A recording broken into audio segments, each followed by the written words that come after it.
This episode is brought to you by Allstate.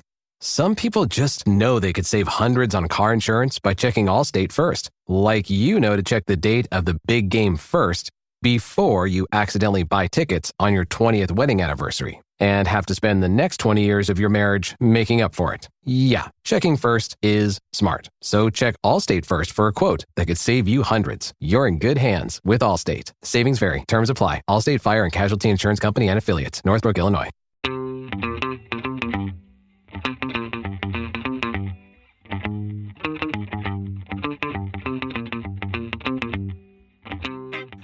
And good afternoon, everybody, and welcome to Rounders, a history of baseball in America. I am, as always, your host, Jeff Lambert. Thanks for tuning in. So today we're going to be talking about someone history remembers in an unfair light, in my opinion. Sometimes there's more to the story, and sometimes we need to reassess our perspectives on a certain player, team, or period in baseball history.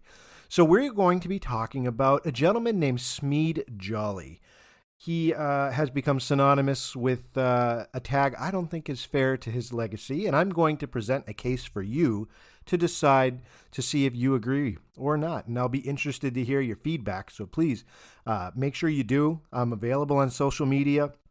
You can follow me on Instagram, Facebook, or Twitter at Rounders Podcast. You can also shoot me an email at rounderspodcast@gmail.com. Love the feedback. I love to have the conversation. So please give me some feedback once you finish listening to this episode. I'd be happy to hear what you think. I have 2 episodes coming up over the next 2 weeks. We have this one, and then next weekend I'll be releasing another episode featuring Jeff Fields, who is a former MLB draft pick and a collector of vintage catcher's gear. I had a great conversation with him a week ago. I can't wait to release that episode and talk a little bit about the history of the catcher and his collection of catcher's equipment. So make sure you tune in for that next week as well. That is all for now. Let's get to our show.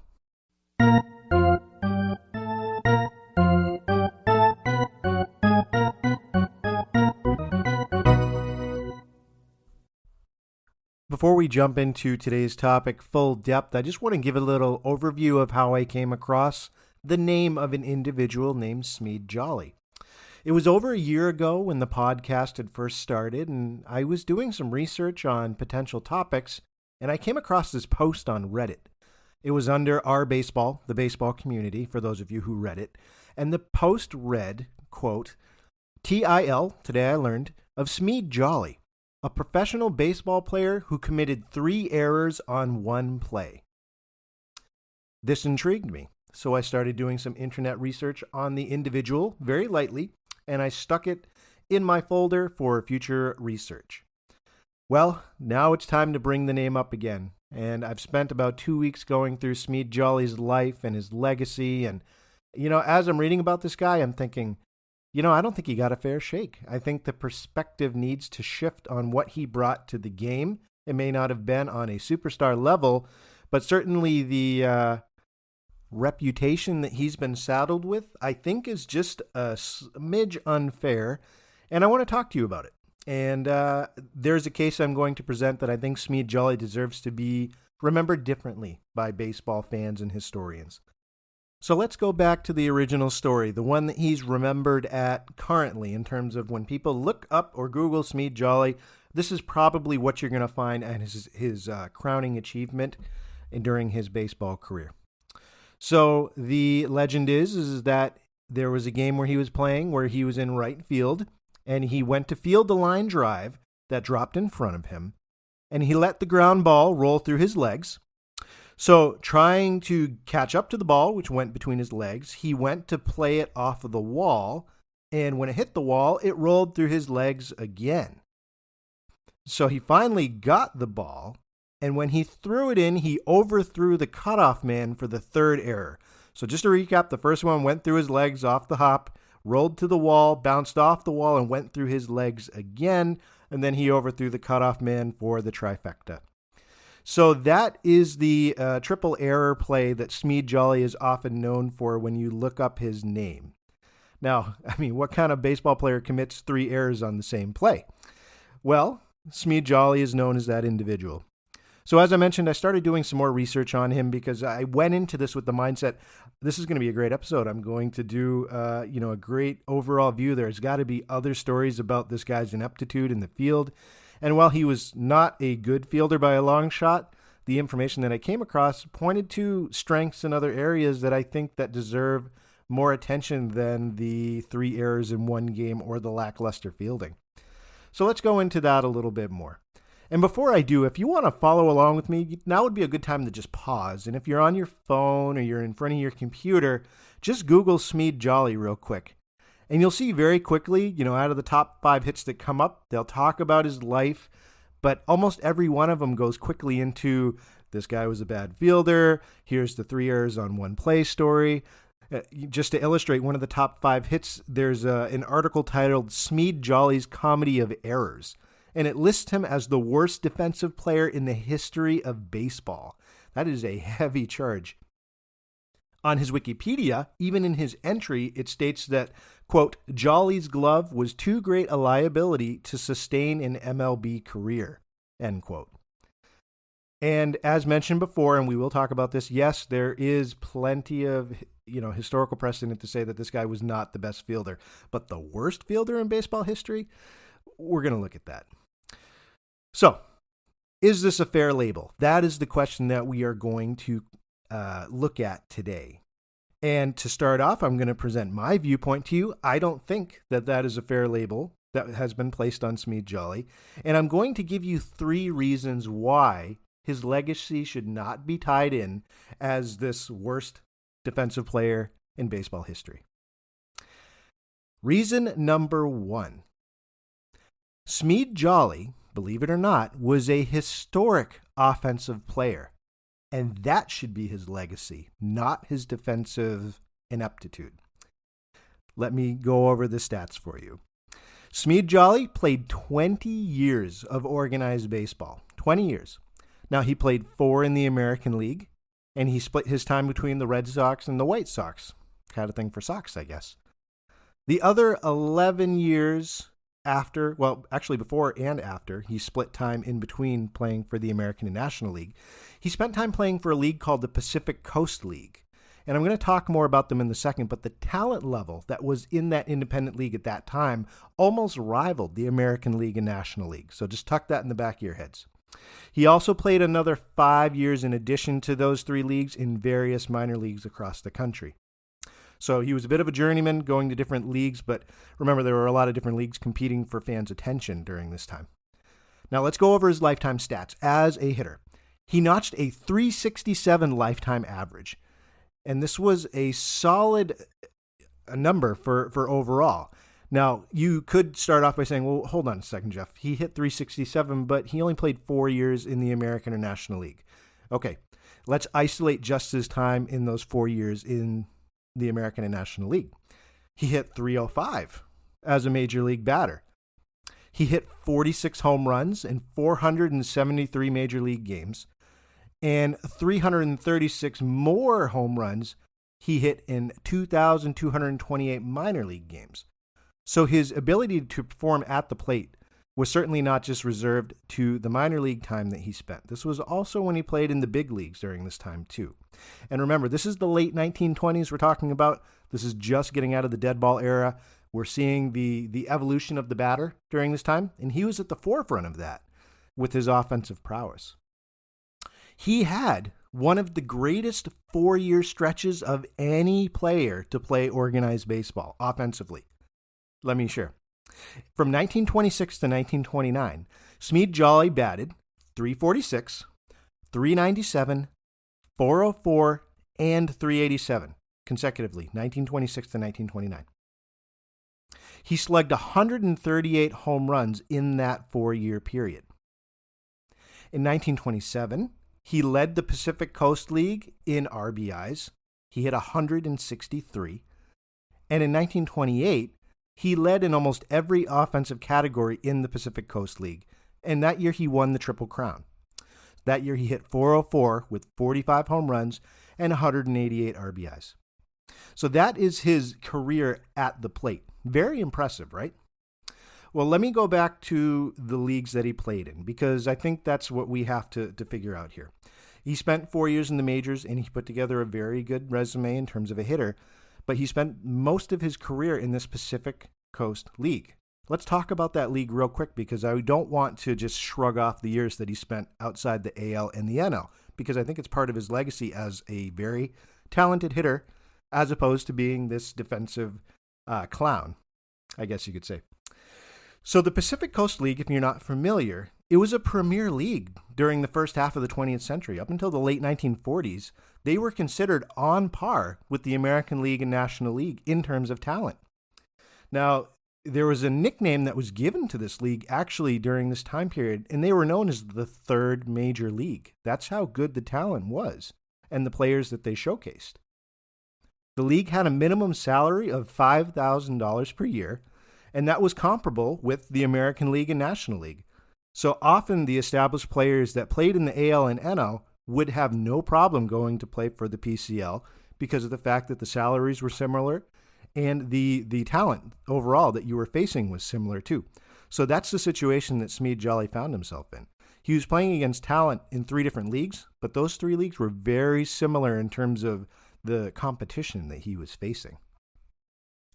Now, as an offensive player, as I mentioned, he was very, very good. And it wasn't just looking at his stats that backed that up. Take Bob Hoye, for instance. He's a baseball historian, and he wrote in one of his books that, quote, Smead Jolley may have been the finest hitter ever in minor league baseball, end quote. Sabres' Terry Turner has rightfully designated that he thinks that Smead Jolley if he had the benefit of playing as a DH in today's American League, he may well have been known as one of the true standouts of the game during his time period. But unfortunately for Smead, he was born into the wrong era because the DH was not around yet. Thirdly, in 1929, and this is at the height of his career, the Sporting News, which was a very large sports publication at the time, not so much now, but back when, in 1929, they put Smead Jolley on the cover of their magazine, and they dubbed him with a new nickname called the Arkansas Assassin, and they compared him directly in that article to Babe Ruth. They said that both began as pitchers, which they did. They both were left-handed hitters, and they both could hit with power like nobody else. So there, just to recap, is my reason number 1 that Smead Jolley deserves a different legacy than being known as the baseball's worst fielder. He was a historic offensive player. His offensive numbers back it up, not only in the American League and the Pacific Coast League, a league that was on par in terms of talent. So there's reason number 1. Reason number 2. Let's look at his actual fielding, okay? We see that everyone trots out the 3 errors in 1 game thing. They trot out some quotes that were made that kind of highlighted that he wasn't very good defensively. And there's certainly, I'm not defending him and saying he was not a bad defensive player. I'm just saying he's not the worst ever to play, and he deserves to be remembered for something different. But just to be fair, Johnny Riddle, who was his coach when he spent time, when he was in the National League, Johnny Riddle was the coach of the Cardinals, and he said that when he saw Smead Jolley play outfield, he said, quote, "It's like watching a kid chasing soap bubbles," end quote, So there you have it. One quote that I found that I thought was fun. But overall, if you look at his stats and you look at, I guess, the overall body of his work, this whole worst fielder in history thing, it just doesn't hold up. And let me explain to you why. Yes, Smead Jolley, like I said, he's not a great player. But he, in his 16 seasons that he split between the AL, the NL, and the PCL, he averaged a fielding percentage of .954.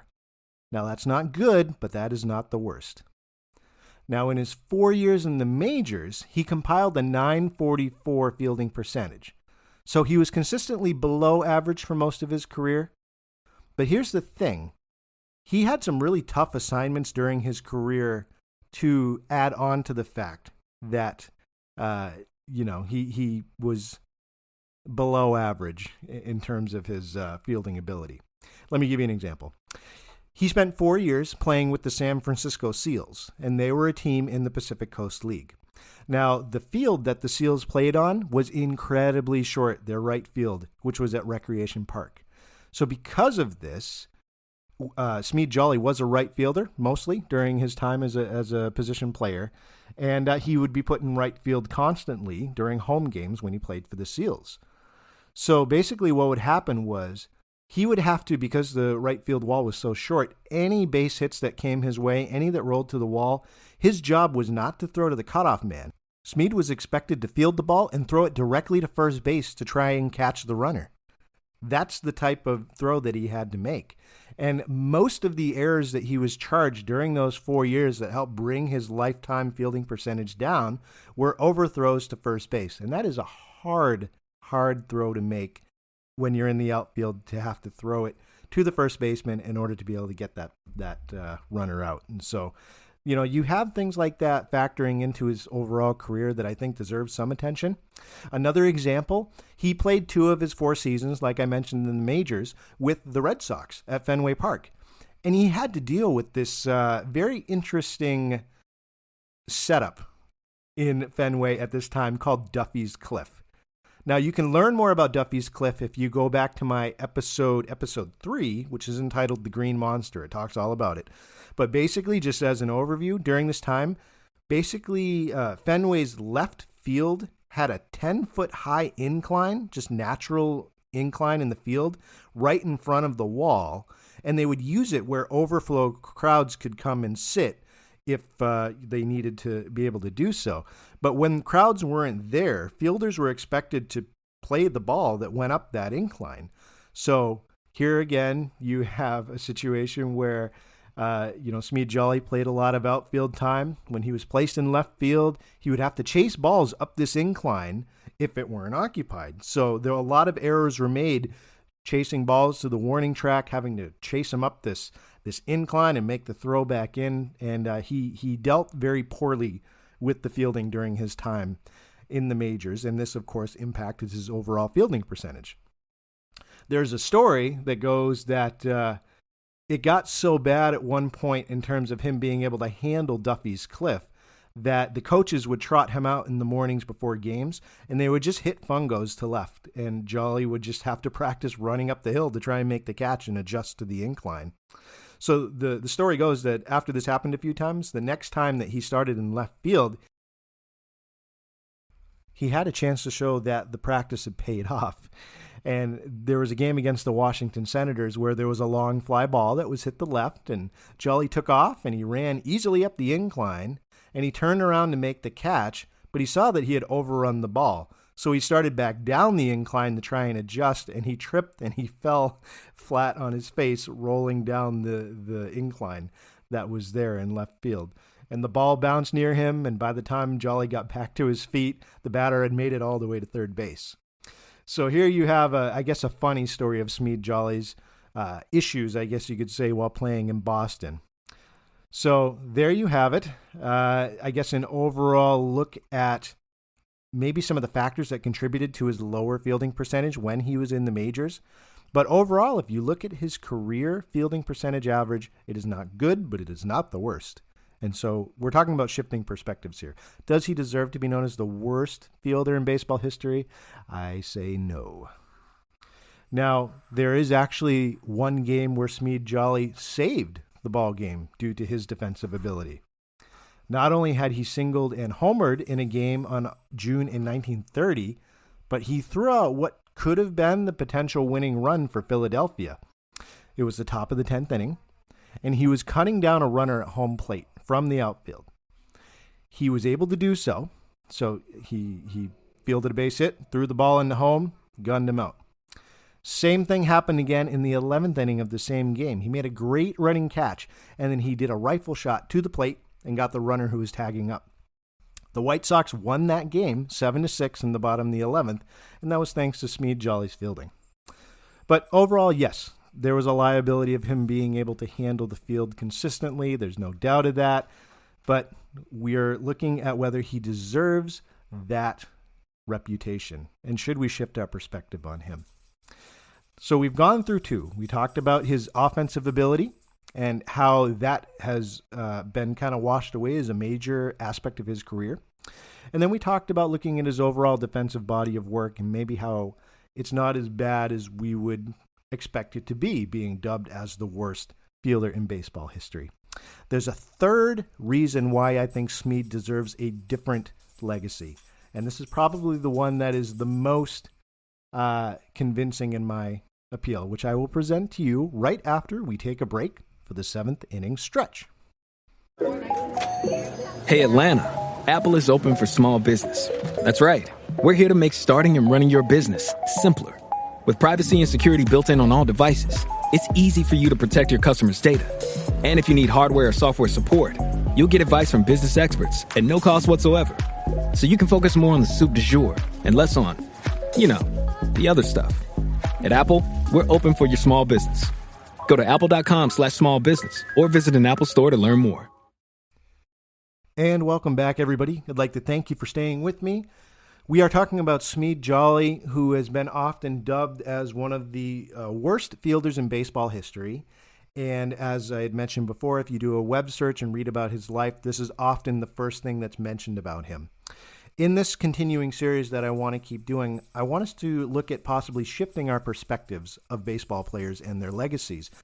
And I think Smead Jolley's story is a great place to start, just because of the fact that if you look at his a lot of his entries online and a lot of the information that's presented about him, usually you'll notice the defensive errors almost right off the bat in terms of what people have to say about his career. But there's so much more.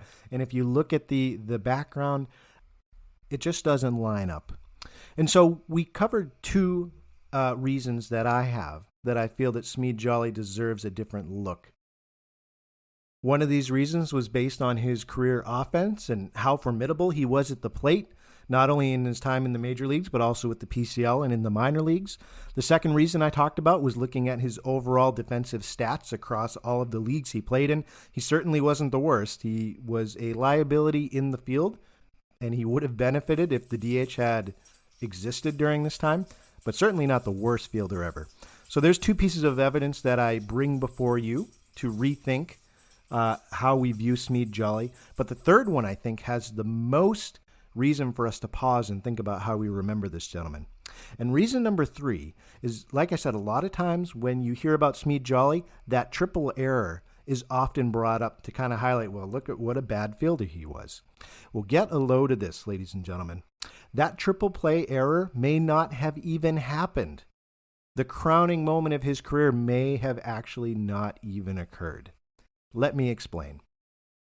The story of Smead's 3 errors on one play, yes, it's one of the most widely told stories that we talked about of a baseball player's just slip up, and it stuck with him. Here's the problem.